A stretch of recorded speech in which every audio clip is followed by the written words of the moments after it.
Hello, everyone, and welcome to this interview. I'm Josh Oakes, the founder of MediaLeaders.com, where we help great companies to build an awesome culture that encourages their employees to thrive online so the company can shine online. Nowadays, as we're all working from home more and more, we're using Zoom, we're using every single different platform. We cannot hide from the internet, and also our company's reputation, as all of you know, cannot hide from bad customers. We can't hide from upset employees, and it's all one and the same. As I was telling our guests before, it really looks like this. You can't have one great thing without trying to work on everything at the same time. So that's what we're going to talk about today.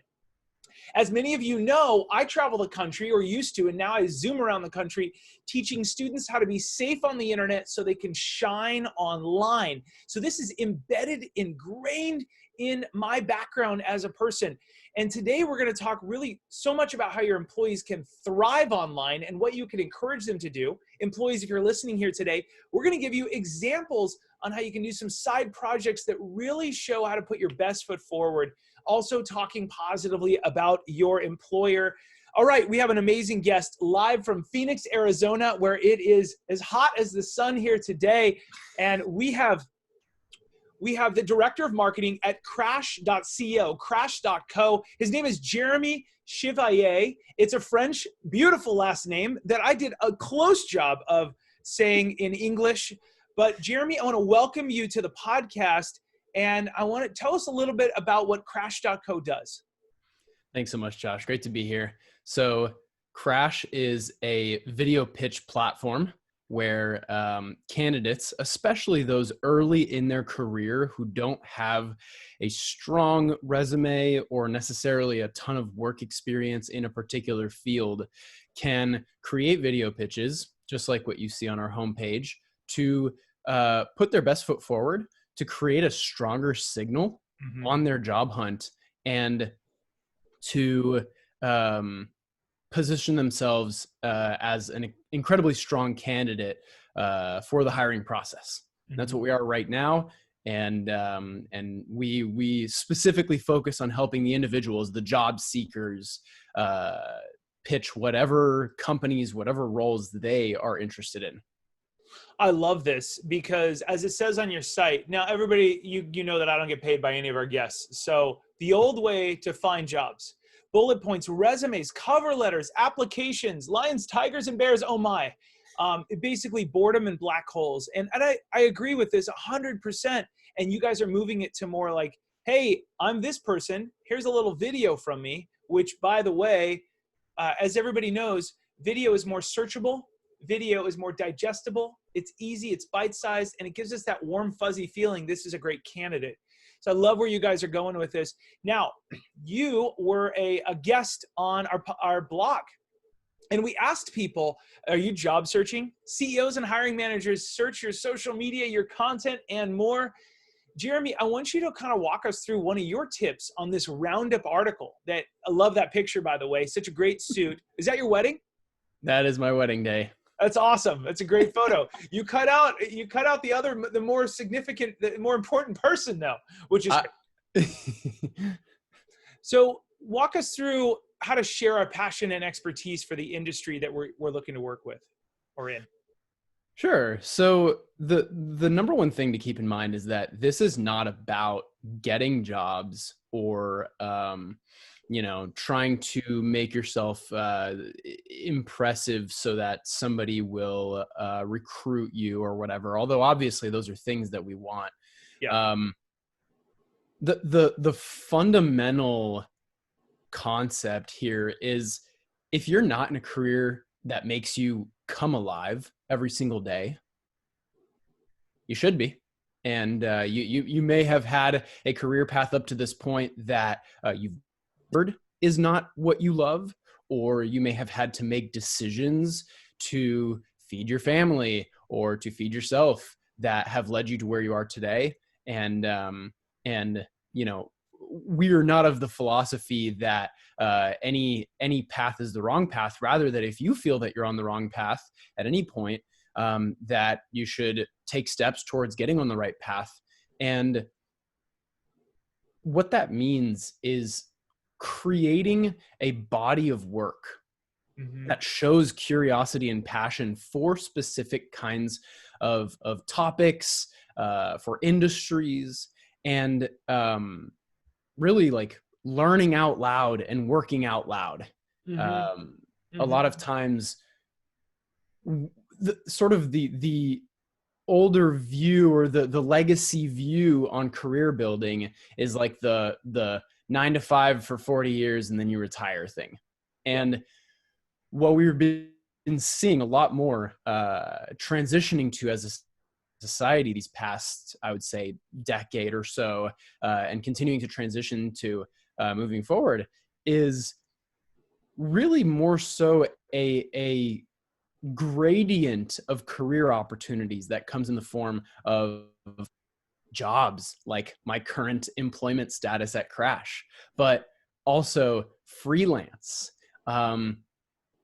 independent creation, like creating a course or creating a book or creating a podcast or a YouTube channel, or really anything that you want.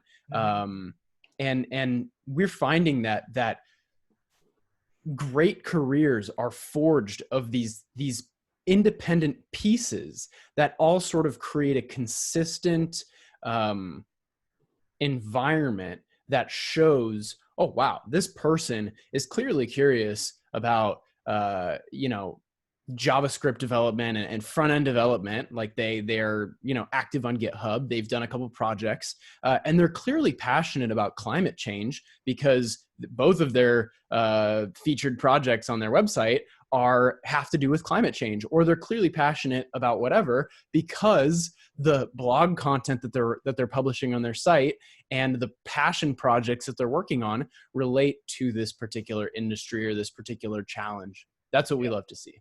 I love that. Okay, let me read some of your blogs real quick. You said the best hiring leaders look for candidates who display a prominent body of work that shows a deep curiosity for, if not a deep expertise in, a particular topic or industry.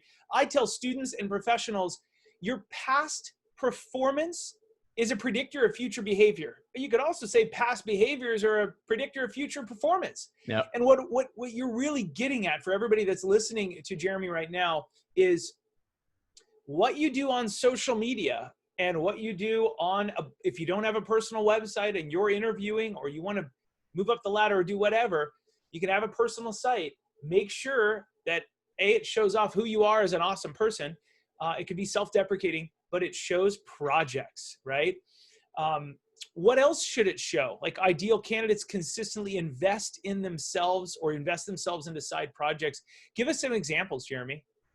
Sure. Like one of the coolest things that we see crashers, as we call them, putting on their personal sites and on their Crash profiles and pitches is the type of project, which maybe just be a blog post, that goes along the lines of, I taught myself how to blank for 30 days and here's what I learned.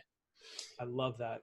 And it's so incredibly valuable. I mean, talk about a mic drop when you're, looking to take your next career move, and you have published a case study on your own learning journey for a particular thing, whether that be a software app or a philosophy of some kind, or a process, just to be able to include that in your assets on your job hunt signals that you're curious, that you're self-motivated, and that you are the type of person that would make a strong value add to any company. Yeah, it's great. Let me give you an example, guys. So for instance, a lot of people know that I am dedicated to teaching people how to shine online, very similar to what Jeremy's company does.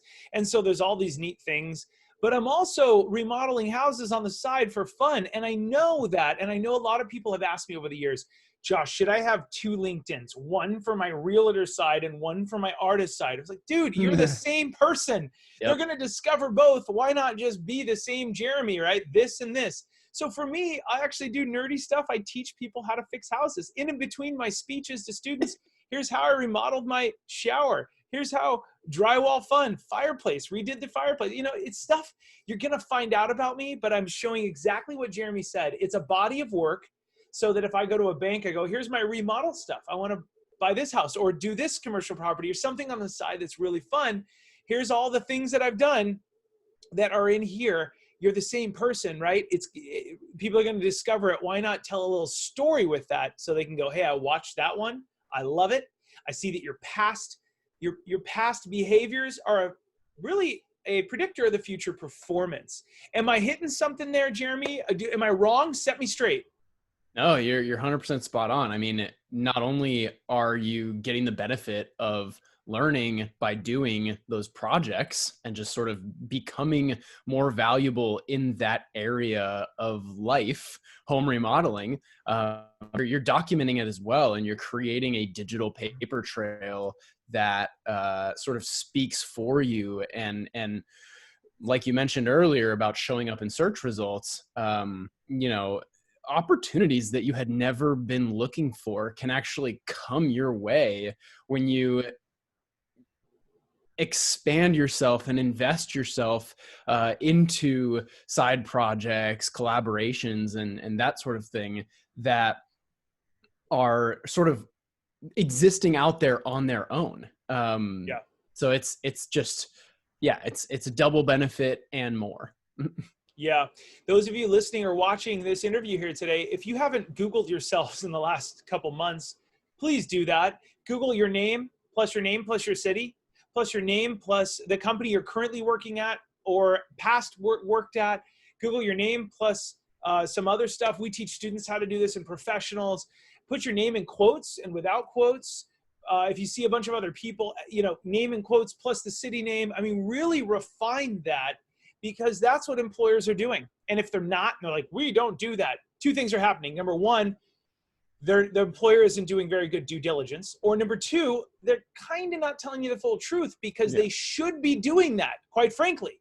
They really, if they're going to invest a year in you or train you for 3 months and then slowly you start making the money in a year, then it's a huge investment. They should be doing the research in you. They should be falling in love with your Google results, the things they discovered, right? Jeremy, what do you think about this? I think that's spot on. I think that we all should think of ourselves as public figures in the making. I mean, Seth Godin has this amazing quote where he says, "Sure, you can find my blog by Googling the word blog, but I'd much rather you search for Seth." And his point is, build your brand. Build something that can't be taken away by somebody else who has better SEO. And when people come to know your name and know your face, this is why I have the same social media picture on every platform for consistency. And if you have a common name or a name, like there are lots of other people with my name, but they don't have strong online presences at all. So I sort of win by default. But if you have a more common name, or if you're up against a published author or a speaker or, somebody who already has a freaking Wikipedia page or something like that, you have to put in a little bit more work, and you can get creative with your personal branding to, for example, differentiate your own brand. So like if you Google search rarely Jeremy, I'm sure that my Twitter will be the first thing that comes up, and then maybe Instagram, because so I'm Googling your name just for fun, right? We've got your LinkedIn, your Crunchbase. Everybody listening to this, if you haven't done this, it's funny. Jeremy and I are in the human nature business, kind of, because humans are the things that we're rooting for, but they hold themselves back a little, right? So I'm teaching parents, hey, you got to teach your kids how to be safe on this network and then start shining online. And they always say to me, I'll be ready to do that when I'm ready. I'll be ready next year. But predators would love for them to wait and not talk to their kids about this. And also, Google's going great. It's over the course of 1 year, will slowly move you to the top, but not immediately. So you got to do it early and you got to do it often. Let's look at Jeremy, right? Here's LinkedIn, Crunchbase, because he's in the tech space. This is your website as well. That's right. And I'm working on building backlinks so that is the number one result. Yeah. For instance, guys, look at me, Josh Oakes, not to brag, but look at this backlink, Josh Oakes. smartsocial.com.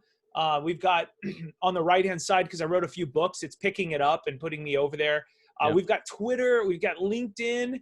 I've looked through all of these YouTube videos, guys. I actually publicly put as many YouTube videos out there as possible with my name in it that are juicy and helpful to people. So we've got testimonials. I mean, I've got backup sites, joshoaks.net, public speaker, right? Yep. And Amazon. Same thing with you. You're working on YouTube. Is this your YouTube? That's actually not my YouTube. I mean, it could be, but I don't have any idea what that is. So you need to go to this one, and because what we're going to do is we're going to go look at it, right? It could be somebody else, could be yours. Is this you? Nope. That's somebody else, right? So one of the things I do is I have a YouTube, but then I have 2 or 3 YouTube accounts, one for company that has my name in every video, and then one for myself, and they're all backlinking. And what's even just as important to us is creating that web, meaning my website links out to all my real social networks. YouTube videos link into my site, and I call it the island, if you will, right? And a seaweed, if you will. You can't pick up one piece of seaweed without the whole thing coming up to the top with it. And what we mean by that is if you Google Josh Oaks, Google goes, you know what? Everybody's linking to this website. And then there's a corporate site. We think it's also linking to him. And just the whole thing of seaweed comes up together. And that's probably like a disgusting example to people, but I used to surf a lot. And when you touch one piece of seaweed, it all kind of comes up together. It's true in the ocean. And so we're really just connecting as many dots as possible. Jeremy, what would you tell people that they should do to start shining online, to start putting their best foot forward, so that not only they can use crash.co, right? But also, what could they do to help put that best foot forward on side projects without upsetting their employer, but show off in a way that's productive? Yeah, I mean, the first thing I'll address about that question is that if you feel like you have an employer who would be pissed off by you doing side projects or moonlighting in some capacity, or if you know that your employer would be upset with that, I would recommend looking for a new employer, because the best bosses and the best companies encourage side projects. They encourage curiosity. I mean, if you're not familiar with Google used to have this thing called 20% time. They called it FedEx time or whatever, which is where Gmail and many other things came out of. So yeah, the best workplace cultures like encourage and sometimes even invest in their employees to develop their skills, do side projects and all of that. And the answer to how to what I would recommend for sort of putting your best foot forward online, if you don't already have this, the number one thing is to get some kind of minimal one-pager personal site at yourname.com, or if you want to get a little more creative with that, some kind of .com, or yeah, I mean, .com is still the strongest for SEO, but it doesn't matter too much in this day and age, but some kind of very minimal version 1 personal site that has your name, your face, short bio, and then, links out to your social media like your LinkedIn profile, if you want to be active on Twitter, Facebook, whatever. And I will say it's totally okay to have a private Instagram account or a private Twitter account. If you want to have social media accounts that you don't just let anybody see, that's totally fine. The important thing is to make sure that the information that is publicly viewable, such as the bio and the tagline, are consistent with the professional image, the career that you are building for yourself. And of course, if you're not interested in building a career for yourself, then this conversation is not for you. But for everyone else who wants to one day have the Google results snippets with your face and the books you've written or a little excerpt about you, then that's how you start, is the personal website.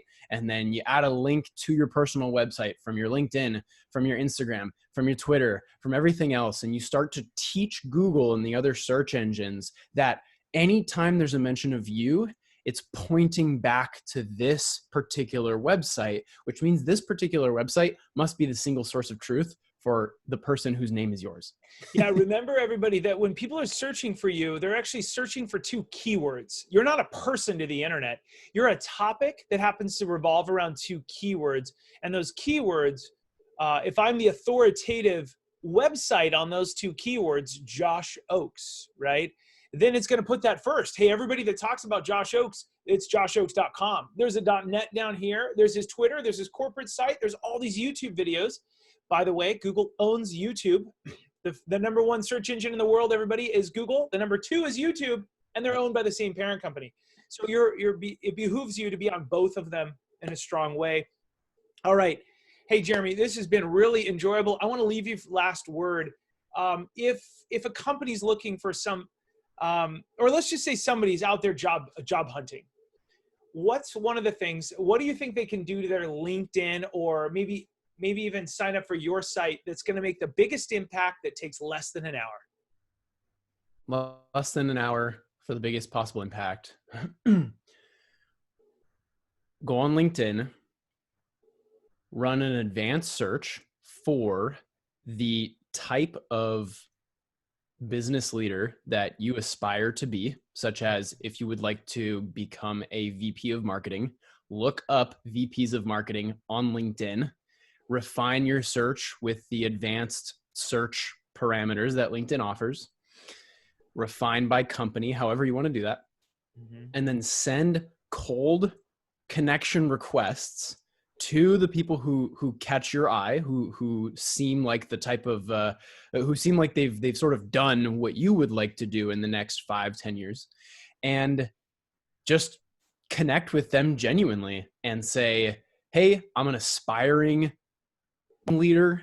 I would love to connect and see what you're posting and potentially pick your brain on a short phone call at some point when you've got some time in the next few months. Either way, look forward to connecting. And what that will do, especially in this remote age that we're currently living in, is that will start to expand your LinkedIn network, but more importantly, it will start conversations with people who can teach you a lot about the direction you want to go, and potentially hire you or mentor you, or in some way connect you to the kinds of opportunities that you are hoping for in the coming years. That is awesome. What a great tip. I think it's awesome. All of you that are listening to this right now, LinkedIn is so important. It is the hidden giant, the sleeping giant, if you will. Also your little website, as you talked.